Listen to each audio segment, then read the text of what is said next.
আসসালামু আলাইকুম, স্বাগত জানাচ্ছি আপনাকে ভিশন এক্সপ্রেসের আন্তর্জাতিক সংবাদে। সাথে আছি আমি আদিবা বিনতে মীরা। শুরুতেই থাকছে সংবাদ শিরোনাম। এদিকে শুরু হতে যাচ্ছে রাশিয়া এবং ন্যাটো জোটের মধ্যে আবারও যুদ্ধ। রাশিয়ার পাশে দাঁড়িয়েছে উত্তর কোরিয়া, ইরান এবং চীন। অন্যদিকে ন্যাটো জোটের মধ্যে আছে যুক্তরাষ্ট্র, জার্মান সহ পশ্চিমা দেশগুলো। যুক্তরাষ্ট্র জুড়ে শুরু হয়েছে ব্যাপক বিক্ষোভ। হাজার হাজার মানুষ রাস্তায় নেমে এসেছে বর্তমান প্রেসিডেন্ট ডোনাল্ড ট্রাম্পের বিরুদ্ধে। সবাই বলছে যুদ্ধ খেলার আমাদের ভালো লাগে না, আমরা এখন ডোনাল্ড ট্রাম্পের পদত্যাগ চাই। চীন এবং ভারতের মধ্যে উত্তেজনা দিন দিন বেরিয়ে চলেছে। লাদাখ সীমান্তে সেনা বৃদ্ধি করছে চীন, ভারতও নিচ্ছে যুদ্ধের প্রস্তুতি।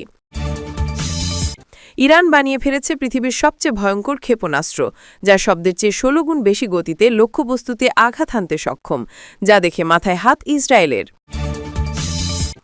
এদিকে ভেনেজুয়েলায় পরিস্থিতি দিন দিন উত্তপ্ত হচ্ছে। যুক্তরাষ্ট্র ইতোমধ্যে ভেনেজুয়েলাতে সামরিক অভিযান শুরু করেছে।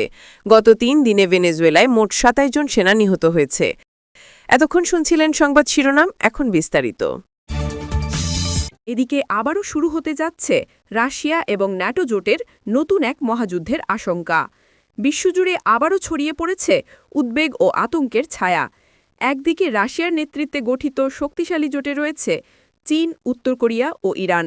অন্যদিকে রয়েছে পশ্চিমা দেশগুলোর সমন্বয়ে গঠিত ন্যাটো। সাম্প্রতিক কয়েক সপ্তাহ ধরে দুই পক্ষের মধ্যে চলছে তীব্র বাগযুদ্ধ, হুমকি-ধমকি আর সামরিক পহরা। যেন পুরো বিশ্ব আবারও ঠেলে পড়ছে নতুন এক বৈশ্বিক সংঘাতের দিকে। রাশিয়ার প্রেসিডেন্ট ভ্লাদিমির পুতিন এক টেলিভিশন ভাষণে স্পষ্টভাবে জানিয়েছেন, রাশিয়ার সীমান্তে কোনো ধরনের বিদেশি আগ্রাসন সহ্য করা হবে না। তিনি বলেন, পশ্চিমারা যদি রাশিয়ার বিরুদ্ধে যুদ্ধের প্রস্তুতি নেয়, তবে রাশিয়াও পাল্টা জবাব দিতে প্রস্তুত। তারপরেই চীন ঘোষণা দেয়, রাশিয়ার উপর কোনো হামলা মানে তা হবে পুরো এশিয়ার নিরাপত্তার উপর আঘাত। উত্তর কোরিয়ার সর্বোচ্চ নেতা কিম জং উনও পুতিনের পাশে থাকার প্রতিশ্রুতি দিয়ে বলেন, তাদের মিসাইল ও সামরিক শক্তি রাশিয়ার মিত্র হিসেবে কাজ করবে। ইরানও পশ্চিমাদের সতর্ক করে দিয়ে জানিয়েছে, প্রয়োজনে তারা যুদ্ধক্ষেত্রে রাশিয়ার পক্ষে অস্ত্র ও প্রযুক্তি সহায়তা দেবে। অন্যদিকে ন্যাটো দেশগুলো এখন পুরোপুরি যুদ্ধপ্রস্তুতিতে ব্যস্ত। যুক্তরাষ্ট্র ইতিমধ্যেই পূর্ব ইউরোপে তাদের পারমাণবিক সক্ষম যুদ্ধবিমান মোতায়েন করেছে। ব্রিটেন ও জার্মানি পাঠাচ্ছে অতিরিক্ত সেনা, আর ন্যাটো প্রধান সতর্ক করে দিয়েছেন, রাশিয়া যদি সীমা লঙ্ঘন করে তাহলে জবাব দেওয়া হবে পূর্ণ শক্তি দিয়ে। এদিকে ইউক্রেন ও পোল্যান্ড সীমান্তে ন্যাটোর সামরিক টহল বাড়ানো হয়েছে, যার ফলে পরিস্থিতি আরও উত্তেজনাপূর্ণ হয়ে উঠেছে। বর্তমানে ইউক্রেন সীমান্ত থেকে শুরু করে মধ্যপ্রাচ্য পর্যন্ত দুই পক্ষের এই টানাপোড়েন ছড়িয়ে পড়েছে। প্রতিটি দিন যেন যুদ্ধের সম্ভাবনাকে আরও কাছাকাছি টেনে আনছে। বিশেষজ্ঞরা বলছেন, এই সংঘাত যদি সত্যি শুরু হয়, তাহলে তা কেবল রাশিয়া ও ন্যাটোর মধ্যে সীমাবদ্ধ থাকবে না, বরং তা পুরো বিশ্বকে এক নতুন যুদ্ধের দ্বারপ্রান্তে ঠেলে দিতে পারে। এখন সারা বিশ্বের নজর শুধু একটি প্রশ্নে, রাশিয়া ও ন্যাটোর এই ঠান্ডা যুদ্ধ কি এবার গরম হতে যাচ্ছে? ইরান সম্প্রতি প্রকাশ করেছে তাদের সর্বশেষ ক্ষেপণাস্ত্র, যা শব্দের চেয়ে প্রায় ১৬ গুণ বেশি গতিতে আঘাত হানতে সক্ষম। এই ঘোষণা দেওয়ার সঙ্গে সঙ্গে পুরো অঞ্চল নতুন উত্তেজনার মধ্যে ঢুকে পড়েছে। ইরানের সামরিক কর্তৃপক্ষ বলেছে, এটি হাইপারসনিক প্রযুক্তি ব্যবহার করে তৈরি করা হয়েছে, যা প্রচলিত প্রতিরক্ষা ব্যবস্থা এড়িয়ে দ্রুত লক্ষ্যবস্তুতে পৌঁছতে সক্ষম। তাদের দাবি, এই ক্ষেপণাস্ত্র এত দ্রুত যে প্রচলিত রাডার এবং প্রতিরক্ষা ব্যবস্থা তা শনাক্ত করলেও লক্ষ্যবস্তুতে পৌঁছানোর আগেই কার্যকর হয়ে যাবে। সামরিক বিশ্লেষকরা বলছেন, এটি কৌশলগতভাবে ইরানের সামরিক শক্তিকে নতুন মাত্রা দিতে পারে। এই খবর প্রকাশের পর প্রতিবেশী দেশগুলোর মধ্যে সবচেয়ে বেশি উদ্বেগ দেখা দিয়েছে ইসরায়েলে। দেশটির নিরাপত্তা কর্মকর্তারা জানিয়েছেন, এমন দ্রুতগামী ক্ষেপণাস্ত্র তাদের কৌশলগত অবস্থান ও নিরাপত্তার জন্য বড় চ্যালেঞ্জ তৈরি করতে পারে। ইসরায়েলের সামরিক বিশ্লেষকরা ইতিমধ্যে তাদের প্রতিরক্ষা ব্যবস্থা শক্তিশালী করার কাজ শুরু করেছেন। বিশেষজ্ঞরা সতর্ক করে বলছেন, যদিও এর কার্যকারিতা এখনও পুরোপুরি প্রমাণিত নয়, এই ধরনের হাইপারসনিক প্রযুক্তি নতুন প্রতিদ্বন্দ্বিতা এবং প্রতিরক্ষা সমীকরণকে পুরোপুরি বদলে দিতে সক্ষম। বিশ্লেষকদের মতে, ইরানের এই নতুন অস্ত্র কেবল সামরিক শক্তির প্রতীক নয়, এটি কূটনৈতিক শক্তিকেও প্রভাবিত করতে পারে। প্রতিবেশী দেশগুলো তাদের প্রতিরক্ষা কৌশল পুনর্বিন্যাস করতে বাধ্য হতে পারে। এছাড়াও আন্তর্জাতিক মহল, বিশেষ করে ইউরোপ এবং যুক্তরাষ্ট্র, এই উন্নয়নের দিকে ঘন নজর রাখছে এবং এর প্রযুক্তিগত বৈশিষ্ট্য ও পরীক্ষার ফলাফল যাচাই করতে উদ্যোগ নিয়েছে। ইরান বলেছে এই ক্ষেপণাস্ত্র অঞ্চলীয় স্থিতিশীলতার জন্য সতর্কতার দৃষ্টান্ত স্থাপন করবে। তবে আন্তর্জাতিক বিশ্লেষকরা এটিকে নতুন প্রতিদ্বন্দ্বিতার সূচনা হিসেবে দেখছেন। তারা বলছেন এটি কেবল নিরাপত্তার ইস্যু নয়, রাজনৈতিক ও কূটনৈতিক চ্যালেঞ্জও তৈরি করবে। বর্তমানে সবচেয়ে গুরুত্বপূর্ণ হল এই ক্ষেপণাস্ত্রের বাস্তব সক্ষমতা ও এর প্রভাব নিরীক্ষণ করা। আন্তর্জাতিক সংবাদ মাধ্যম ও প্রতিরক্ষা বিশ্লেষকরা বিষয়টি ঘন নজরে রাখছে এবং আমরা আপডেট দিয়ে যাব যতই নতুন তথ্য প্রকাশ পাবে। এদিকে চীন এবং ভারতের সীমান্তে উত্তেজনা ক্রমেই বাড়ছে। গত কয়েক মাস ধরে লাদাখ সীমান্তে দুই দেশের সেনারা পরস্পরের উপস্থিতি বাড়িয়েছে। সীমান্ত এলাকা এখন ঘনিষ্ঠ নজরদারির মধ্যে রয়েছে এবং স্থানীয় কর্মকর্তাদের মতে যে কোনো ছোট ঘটনার কারণে বড় সংঘাতের ঝুঁকি তৈরি হতে পারে। বিশেষজ্ঞরা বলছেন দুই দেশের মধ্যে রাজনৈতিক এবং সামরিক উত্তেজনা দীর্ঘ সময় ধরে বাড়তে শুরু করেছে। চীনের সামরিক বাহিনী সীমান্তবর্তী এলাকায় নতুন ঘাঁটি স্থাপন করছে, যখন ভারতও সীমান্তে অতিরিক্ত সেনা এবং অস্ত্র সরবরাহ বৃদ্ধি করেছে। সাম্প্রতিক সময়ে সীমান্ত এলাকায় নজরদারি কার্যক্রম এবং ছোট ছোট সংঘর্ষের ঘটনা তীব্রতর হয়েছে, যা দুই দেশের মধ্যে উত্তেজনার মাত্রা আরও বাড়িয়েছে। সাম্প্রতিক সংবাদ অনুযায়ী সীমান্তে সেনারা নিয়মিত কৌশলগত পদক্ষেপ নিচ্ছে।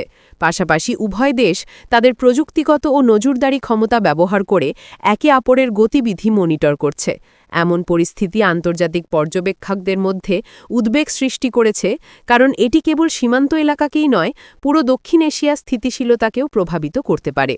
উভয় দেশের সরকার জানিয়েছে তারা কূটনৈতিক মাধ্যমে সমস্যার সমাধান করতে আগ্রহী, তবে সীমান্তে পরিস্থিতি এখনও সতর্ক অবস্থায় রয়েছে।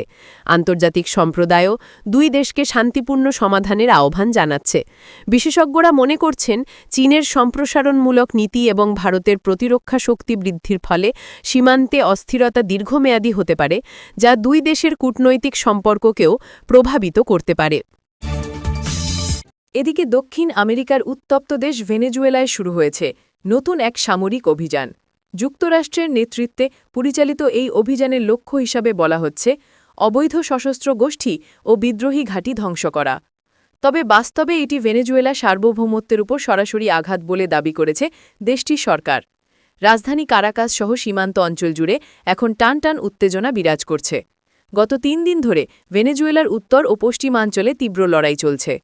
সরকারি হিসাব অনুযায়ী এ পর্যন্ত অন্তত ৩৭ জন ভেনেজুয়েলান সেনা নিহত এবং আরও বহুজন আহত হয়েছে। মার্কিন বাহিনী দাবি করছে তারা বিদ্রোহী ঘাঁটির বিরুদ্ধে নির্দিষ্ট অভিযানই রয়েছে, কিন্তু স্থানীয়রা বলছেন বিমান হামলা ও ভারী গোলাবর্ষণে বেসামরিক এলাকাও মারাত্মকভাবে ক্ষতিগ্রস্ত হচ্ছে। ভেনেজুয়েলার প্রেসিডেন্ট নিকোলাস মাদুরো এক ভাষণে যুক্তরাষ্ট্রকে নতুন প্রজন্মের উপনিবেশবাদী শক্তি বলে আখ্যা দিয়েছেন। তিনি বলেন, আমাদের ভূমিতে ১ ইঞ্চিও ছাড় দেওয়া হবে না। যুক্তরাষ্ট্রের আগ্রাসন ঠেকাতে আমরা সর্বশক্তি দিয়ে লড়ব। মাদুরো আরও জানান, দেশের প্রতিটি প্রদেশে রিজার্ভ সেনা ও নাগরিক প্রতিরক্ষা বাহিনীকে প্রস্তুত থাকতে নির্দেশ দেওয়া হয়েছে। অন্যদিকে রাশিয়া ও চীন এই অভিযানে তীব্র প্রতিক্রিয়া জানিয়েছে। মস্কো বলেছে যদি যুক্তরাষ্ট্র সামরিক অভিযান চালিয়ে যায় তবে তারা মাদুরো সরকারের পাশে দাঁড়াবে। চীন আহ্বান জানিয়েছে অবিলম্বে যুদ্ধবিরতি ও শান্তিপূর্ণ আলোচনার জন্য। এছাড়া ইরানও যুক্তরাষ্ট্রের সমালোচনা করে বলেছে লাতিন আমেরিকা কোনো নতুন যুদ্ধক্ষেত্র নয়। বিশ্লেষকদের মতে ভেনেজুয়েলাকে ঘিরে এখন গড়ে উঠছে নতুন এক বৈশ্বিক সংঘাতের মঞ্চ। একদিকে যুক্তরাষ্ট্র ও তার মিত্ররা, অন্যদিকে রাশিয়া, চীন ও ইরান, এই দুই শক্তিশালী জোটের মুখোমুখি অবস্থান লাতিন আমেরিকায় ঠান্ডা যুদ্ধের নতুন অধ্যায়ের ইঙ্গিত দিচ্ছে। আন্তর্জাতিক অঙ্গনে এখন একটাই প্রশ্ন, এই সংঘর্ষ কোথায় গিয়ে থামবে, নাকি শুরু হতে যাচ্ছে এক নতুন বিশ্ব উত্তেজনার অধ্যায়। এদিকে যুক্তরাষ্ট্র জুড়ে শুরু হয়েছে ব্যাপক বিক্ষোভ। হাজার হাজার মানুষ রাস্তায় নেমে এসেছে বর্তমান প্রেসিডেন্ট ডোনাল্ড ট্রাম্পের বিরুদ্ধে। রাজধানী ওয়াশিংটন ডিসি থেকে শুরু করে New York, Los Angeles, Chicago সহ বড় বড় শহরে চলছে ট্রাম্প বিরোধী মিছিল। আমরা শান্তি চাই, ট্রাম্পকে পদত্যাগ করতে হবে, এই স্লোগানে মুখরিত পুরো দেশ। সাধারণ মানুষ থেকে শুরু করে তরুণ প্রজন্ম, এমনকি কিছু প্রাক্তন সেনা কর্মকর্তাও এই আন্দোলনে যোগ দিচ্ছেন। প্রতিবাদকারীরা বলছেন ট্রাম্প নিজেই যুদ্ধের মূল চাবিকাঠি নাড়ছেন। তিনি একদিকে যুদ্ধ বাঁধিয়ে দেন, আবার অন্যদিকে যুদ্ধবিরতির নাটক সাজিয়ে নিজেকে শান্তির দূত হিসেবে উপস্থাপন করেন। তাদের অভিযোগ, ট্রাম্প যুদ্ধকে রাজনৈতিক অস্ত্র হিসেবে ব্যবহার করছেন। জনপ্রিয়তা বাড়ানো থেকে শুরু করে অস্ত্র ব্যবসায় মুনাফা পর্যন্ত সবকিছুতেই এর ছায়া রয়েছে। জনগণ এখন স্পষ্ট জানিয়ে দিচ্ছে, আমরা আর এই যুদ্ধমুখী প্রেসিডেন্টকে চাই না। রাজনৈতিক বিশ্লেষকরা বলছেন, জনগণের ক্ষোভ এখন আগের যে কোনো সময়ের চেয়ে তীব্র।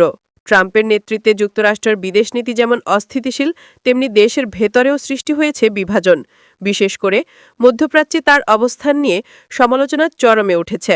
অনেকেই বলছেন, ট্রাম্পের সিদ্ধান্তগুলো শুধু আমেরিকার নয়, পুরো বিশ্বের শান্তি নষ্ট করছে। অন্যদিকে ইসরায়েলি প্রধানমন্ত্রী বেনিয়ামিন নেতানিয়াহুর সঙ্গে ট্রাম্পের ঘনিষ্ঠ সম্পর্ক নিয়েও চলছে তীব্র বিতর্ক। মানুষ বলছে, এই দুই নেতা মিলে একের পর এক সংঘাতের জন্ম দিচ্ছেন। গাজা, ইউক্রেন কিংবা ইরান, সর্বত্রই তাদের প্রভাব স্পষ্ট। কেউ কেউ বলছে, ট্রাম্প আর নেতানিয়াহু মিলে পৃথিবীকে আগুনে পুড়িয়ে দিচ্ছে। এখন প্রশ্ন উঠছে, জনগণের এই ক্রমবর্ধমান আন্দোলন কি ট্রাম্পকে সত্যিই পদত্যাগের ঊর্ধ্বে ফেলবে, নাকি তিনি আবারও তার রাজনৈতিক প্রভাব এবং কৌশল দিয়ে পরিস্থিতি ঘুরিয়ে দেবেন? আমেরিকার মানুষ এখন পরিবর্তন চায়, আর সেই পরিবর্তনের সূচনা হতে পারে এই আন্দোলন থেকেই। গোটা বিশ্ব এখন তাকিয়ে আছে যুক্তরাষ্ট্রের দিকে। দেখা যাক, এই আন্দোলন সত্যি কি ইতিহাস বদলে দেয়।